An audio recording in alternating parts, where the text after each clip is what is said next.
Well, good Tuesday morning. Welcome to More with Moeller. I'm not Moeller. I know you know that, especially our longtime viewers at 13 News Now. If you're joining us here on the 13 News Now Plus app, of course, usually you'll see Craig Moeller in this position, but he's been off this week. He'll be back here as we head into the day on Friday. So it's not More with Moeller, it's More with Evan, or maybe another way of presenting it. And now, if you were watching Taylor yesterday, she had this nice graphic. She had More with Moeller featuring Taylor Stephenson, and she had her picture there. I didn't get that. Just like Johnny Carson had Joan Rivers, I'm filling in here, and all I can do is just this. Evan Stewart presents More with Moeller. That's my second television reference. Did you pick up the first one? The Tonight Show, Johnny Carson and his guest host, Joan Rivers. Going back, of course, it was also Johnny and Jay, and this is sort of my little tribute to Fun with Flags from The Big Bang Theory. I might make a few other television references here in the next 25 minutes or so. We'll see how many you can pick up on. I don't even know. I don't have them planned out. We'll just see what happens. So Evan Stewart presents More with Moeller, and we're going to be talking about three things this morning. First, a big storm in the central U.S., and that's one that is going to impact us here in eastern Virginia and North Carolina going over the next few days. Talk about a bomb cyclone that is set to hit the West Coast. What is a bomb cyclone? We'll talk about that. A bomb is not Cop Rock on ABC. There's another television reference for you. A bomb cyclone is a rapidly developing area of low pressure, and a pretty big one. The first big storm to hit the West Coast as we go into the fall season. And the tropics, at least in the Atlantic, starting to cool off. We no longer have Sarah. We're not expecting anything in the Atlantic. But we'll take a look at the western parts of the Pacific, where the Philippines have been hit pretty hard with typhoons as we have gone here through this tropic season. So a lot to talk about here, and let's get right to that big storm that is in the central U.S. You can sort of see it spinning around here. The main area of low pressure is lifting off towards the north and east. You can see it working its way there through northern areas of Minnesota, up towards the Arrowhead. And on the back side of it, there is some cold air. We're seeing snow through North Dakota, even down into South Dakota, a few snow showers back here over Denver. But it's this southern edge that is going to start to take over as we go through the next couple of days, and that's the part of the storm that is going to impact us here in eastern Virginia and North Carolina. Here are the storm reports from the system. You can see that we had some gusty winds up towards Chicago. Western areas of Missouri picked up some wind damage. That's what these icons are here with these broken trees. That's wind damage. But the main part of the storm was moving through Texas yesterday. Did quite a bit of damage here just north of Dallas and south of Dallas here with some wind gusts. Did some damage with some trees and some power lines down. Also noticed back here in southwestern Oklahoma, we did have a report of a tornado that tracked from the southwest to the northeast. So there was some severe weather with this line yesterday. And here's sort of that loop taking us back Sunday into Monday. And there's that line of thunderstorms that rolled through that Boeing line and still produced some severe weather even through parts of Louisiana. Now, we're not expecting severe weather here in eastern Virginia and North Carolina, but we are looking at some of the rain that'll be moving in with it. And even as early as late this evening, we'll see some of that wet weather moving here into eastern Virginia and North Carolina. Eventually, we'll talk about this cyclone. That's the one that's on the west coast that I was mentioning. But here's that main area of low pressure working its way off towards the east. So the main area here off towards the north, this redeveloping area, this is going to take over as the main low pressure center as this one lifts north and east, and already bringing some heavy rain through parts of the deep south. Georgia seeing the rain into Alabama and Mississippi, and that line extends down towards the south. So this is going to continue to lift northward, and that's what's going to give us our chance of rain. So we'll dive in a little bit closer, and that's what we do here on More with Moeller. We take a deeper dive into the weather and talk about what we can expect first here in eastern Virginia and North Carolina. For those just joining us for the first time, we're focused here in Norfolk, Virginia, but again, I'll talk about some weather across other parts of the country as well. So here in eastern Virginia, North Carolina, another mild day. Normal or average high temperatures right around 61 degrees. We'll be up into the upper 60s this afternoon, and we will see the clouds continuing to thicken up. We've seen that here as we've gone through the morning, and let's go over here and switch and take a look at some of our cameras while we're at it. This is up at our LFCU camera at Oyster Point and Newport News. Again, right now just some of those high thin clouds are streaming in. Let's take a look here in downtown Norfolk.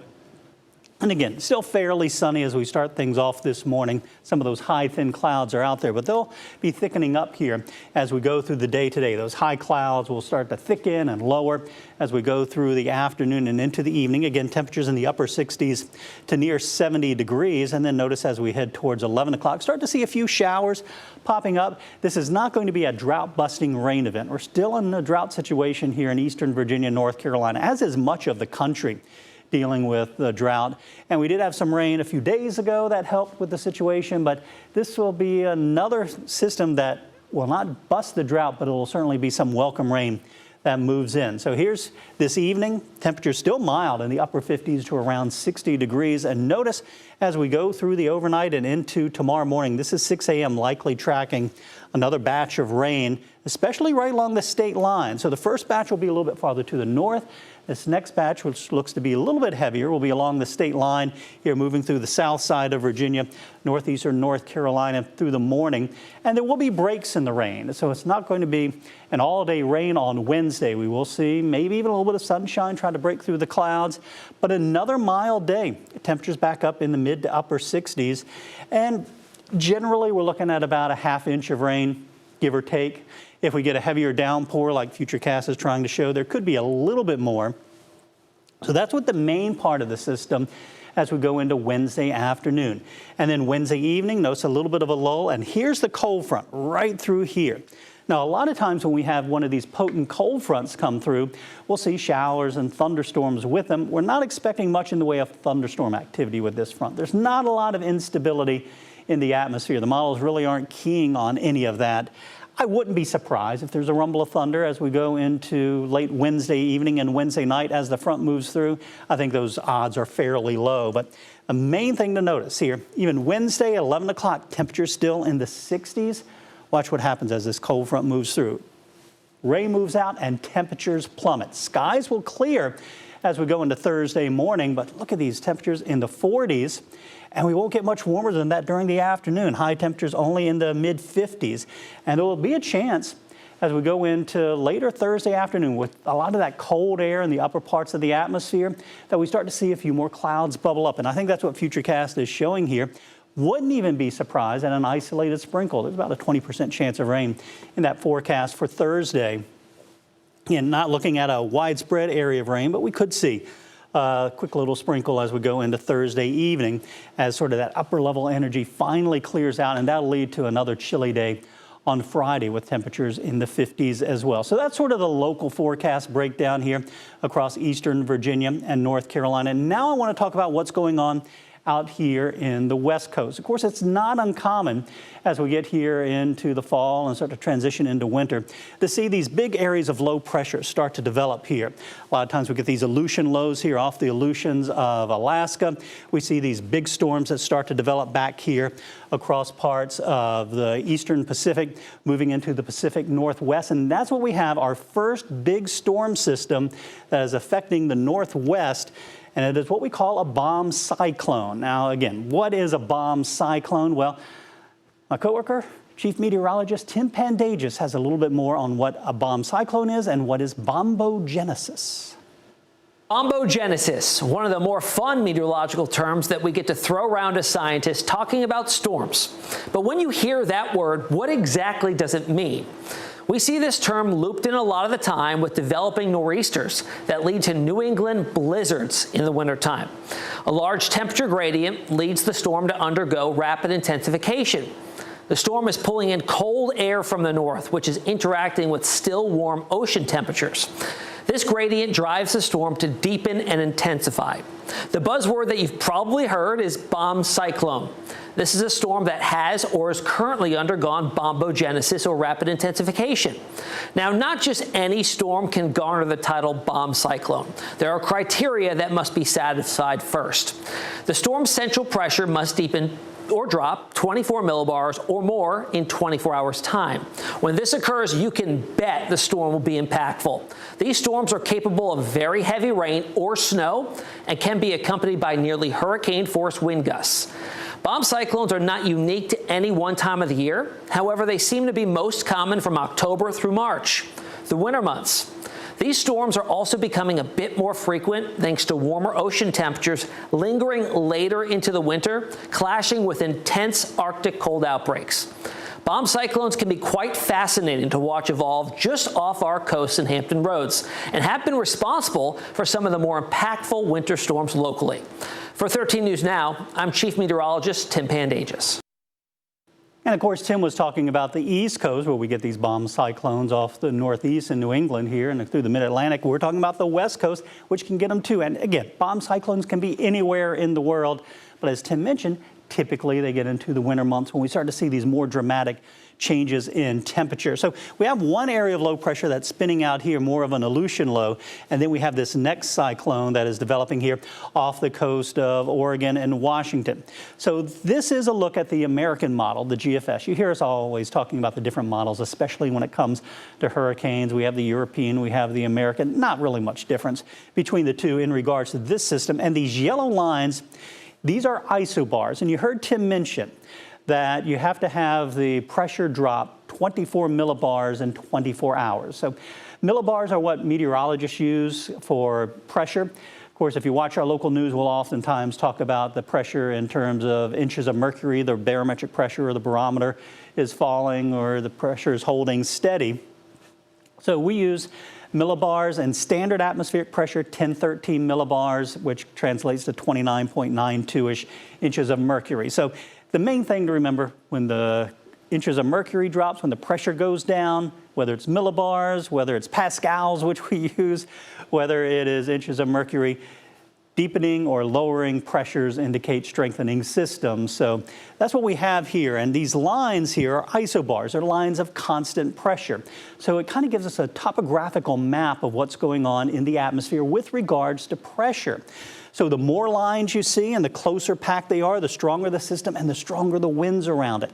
And the way to think of it is, as I mentioned, this is like a topographical map. This low is getting deeper, it's intensifying. So these lines are showing sort of that system getting lower and lower in the atmosphere. So the way to think of it is like if there was a marble rolling around it, the steeper and the closer together those lines are, the faster that marble will go. That's how much faster the winds would go as well. So here you can see that bomb cyclone intensifying here off the coast of the United States and just sort of sits there, and another one sort of redevelops and comes in behind it. So we're looking at several days here along the west coast of the United States of seeing gusty winds, seeing rain, and seeing snow. As a matter of fact, so we take a look at this bomb cyclone. The other thing it's going to do is it's going to tap into the moisture that is coming in here off the Pacific Ocean. Another buzzword you might have heard, atmospheric river. Well, that is what's going to happen here. This area blue that is shaded in here, this is area of high precipitable water, areas that have a lot of moisture in it. And as that cyclone sits here and intensifies off the coast, it pulls in that stream of moisture. So we're going to see almost this like Pineapple Express coming all the way here from Hawaii, that moisture coming in here to the west coast of California. So not only are we talking about the gusty winds, talking about the potential for heavy snow and heavy rain, and that could lead to some flooding. So again, a big issue here for the West Coast, the first big West Coast storm of the season. And here, as we take a look at some of those snowfall totals, we're not just measuring some of these snowfall totals in inches, we're measuring them in feet. Look at this latest run. Mount Shasta, Northern California, 71 inches expected of snow between now and next Wednesday. Of course, that's a higher elevation. You have those winds blowing up the mountain, and it wrings out all the moisture. But even up to South Lake Tahoe, looking at 2 feet of snow, almost 3 feet of snow towards Quincy. So the higher elevations of the mountains here through California and into western Nevada are really going to see some of that very heavy snow. And it's not just here in parts of California. We can head up into areas of Idaho, McCall, 19 inches of snow. Boise, not as much, a couple inches there. And Medford, Oregon, 6 inches. Yakima picking up over 6 inches and getting up here in the extreme northern parts of Idaho, up towards Sandpoint, 16 inches, so over a foot of snow. And everywhere that we start to see these purples indicating, more than a foot and a half, 2 feet of snow. So that even extends into areas of western Wyoming, Montana, some of the higher elevations of the Rockies picking up some heavy snow. Ogden, Utah, 4 inches, but just east of Salt Lake City, looking at a little bit more in the way of snowfall. So this is one of the other big issues here on the West Coast with that bomb cyclone tapping into that moisture coming in from that atmospheric river, almost a Pineapple Express. And already seeing some snow and that first band of moisture moving into Northern California right through here, just starting to move into the coastline. Already seen some rain and snow up through Portland and Seattle, but there is certainly more on the way. The other issue, Tim mentioned that these bomb cyclones can have winds that are close to hurricane strength, and for sure we have high wind warnings and wind advisories up for much of the West Coast. Here in the pink are the high wind warnings, and you can see that's pretty much the entire coastline from Washington to Oregon down through Northern California, and even down into San Francisco we're seeing those wind advisories. So that's just inland. A lot of times, of course, when you have the winds blowing in off the water, there's not a lot of friction over the water, so the winds can be stronger at the coastline. And once they move inland, you start to encounter the buildings and the trees and the topography, and we start to see that friction building in. So inland areas, just like here on the East Coast, the winds typically aren't as strong. But then that other system back here across the Dakotas, you can see some high wind warnings and wind advisories with that system as well. That's the one that's lifting up into the Northeast. So that's sort of the overall picture of what's going on across the United States. So now let's talk about the tropics, and we'll talk a little bit here about the Atlantic because it has been a very active hurricane season. We got all the way up to the name Sarah, and who's to say we might not be done with things just yet. Right now, all quiet here across the tropical Atlantic, through the Caribbean, into the Gulf of Mexico. We're not expecting any tropical systems over the next 7 days. If you were watching yesterday, Taylor was talking about Sarah, which came ashore here in Central America on Sunday, and the final advisory was issued by the Hurricane Center on Monday morning at 4 a.m. our time. So nothing out there in the Atlantic. It's good news. Again, there is a little bit of some disturbances here in the eastern Pacific. Again, some of this here, the remnants of Sarah just off the coast of El Salvador. And you can see another cluster of thunderstorms south and west of Mexico City. So as we talk about the Atlantic hurricane season, of course, it runs through the end of November, November 30th. So here we are, November 19th. So we have another 11 days. Of course, tropical systems don't follow the calendar, but we sort of have those guidelines set up because this is based on climatology. This is a look at all the tropical activity from 1944 through 2020. And you can see, again, how it does peak here in mid-September, usually around September 10th. And the activity really starts to ramp up here on June 1st. The yellow area that we see right here, those are the hurricanes, and the red, those are the combined hurricanes and tropical storms.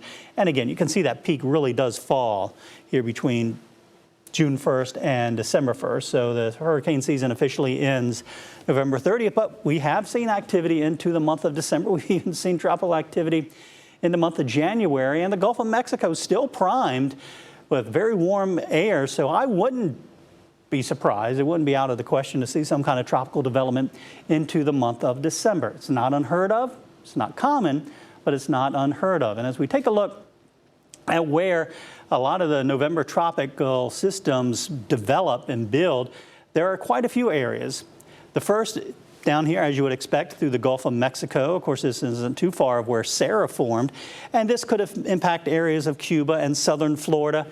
Again, I think things are really starting to wind down a bit for the Gulf of Mexico, but there's still very warm water there into the Caribbean. And that's the second area that we watch here, into this Western Caribbean. Again, this is where Sarah formed and moved here onshore through Central America.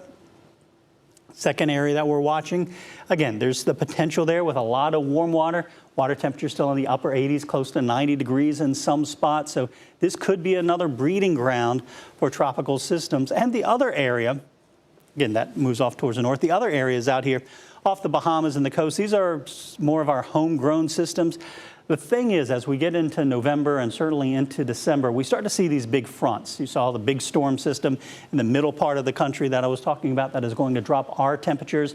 Have that big bomb cyclone on the west coast that'll eventually work eastward as a pretty potent cold front. That tends to shunt the storms off towards the south. Still impacts for Miami, but those fronts coming through tend to take systems out here in the western Atlantic off towards the north and east. So again, even though this is the tropical breeding ground, as we go into late December, Florida usually in the crosshairs. we really start to transition into more of the nor'easter season as we get into October, November, and December. And I think that's what we would likely see here along the U.S. East Coast. So again, still a chance that we could see something developing here, but the odds are getting a little bit lower as we get here closer to the end of November. So now I want to talk about the West Coast, because the West Coast the Western Pacific. The Western Pacific has been dealing with quite a few storms over the past several weeks. As a matter of fact, the Philippines have been hit by several storms, and they were just recently hit by the latest. At one time, it was a super typhoon. Now it is a tropical storm, Manny, with winds of 40 miles per hour. But you'll notice it moved here across the northern Philippines and did quite a bit of damage. We have some video that it was shot by the folks at ABC News and provided to us. So let's take a look at some of that video from the damage that we're seeing there through parts of the Philippines. And again, these areas have been hard hit with several typhoons over the past several weeks. And a lot of areas of the Philippines, once you get out of the capital cities and some of the larger cities, they don't have a lot of the infrastructure like we do here in the United States. So a lot of the buildings don't have the same building codes, and we can see a lot more of the damage here. Again, a lot of heavy rain. These storms, this was a super typhoon, which is the same as a major hurricane in the Atlantic. Typhoons, hurricanes, cyclones are all the same, just different names for the different parts of the world that they hit and the different basins that they develop in. And again, you can just see the power lines, the trees down, and the issues that they had across the Philippines from this, what was a super typhoon, now a tropical storm. Let's get back to the maps, talk about where this storm is going next, because it's still out there and it is slowly working its way off towards the south and west. Now, it'll continue to weaken as it works its way over towards Vietnam and Cambodia as a remnant area of low pressure. And again, this is over the next couple of days. It is no longer a typhoon. It is just a tropical storm, or the equivalent thereof, in the Western Pacific with winds of 40 miles per hour. And again, not looking even well organized here on the satellite picture. So that's sort of the latest, the deeper dive of what's been going on across the United States and across the world. And I'm meteorologist Evan Stewart, not Craig Moeller, taking you into that deeper dive into weather. And again, Evan Stewart presents More with Moeller. Taylor Stephenson will be in tomorrow with your updates on the More with Moeller situation. Craig Moeller will be back in on Friday. We'll also have Hunter Forrest in on Thursday. So we'll continue to give you the latest here every weekday at 10:30 a.m., give or take a couple of minutes, depending on how everything sort of comes together. But we're right here, as always, on the 13 News Now Plus app. You'll be able to follow us live every single weekday at 10:30. So thanks for joining me. I'm sure that in the coming weeks, I'll be back with some More with Moeller. And as I mentioned, Craig will be back on Friday.